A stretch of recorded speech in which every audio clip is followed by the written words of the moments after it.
Did you know that Falls Creek in Vancouver used to go all the way to Clark Drive and that it was filled in with literal garbage so that they could make more land? It's true. There actually used to be a bridge on Main Street that went over Falls Creek. Looking at a map of it, what it used to look like is kind of wild. Before colonization, the Tsleil-Waututh, Musqueam, and Squamish folks relied on this part of Falls Creek for harvesting oysters and sea asparagus and other foods. But by the late 1800s, the toxins from all the industry that popped up in the area pretty much made that impossible.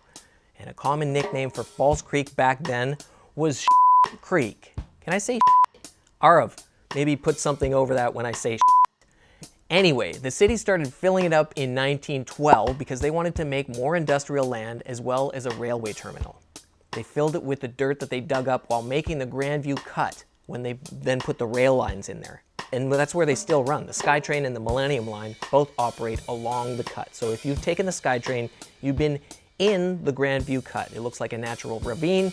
It's actually man-made. Along with the dirt from the cut, they also trucked in tons and tons and tons of garbage from the landfill. By the time they finished in 1917, they had made 150 acres of new land, largely out of trash. The railway terminal opened up in 1919, and it's still there to this day.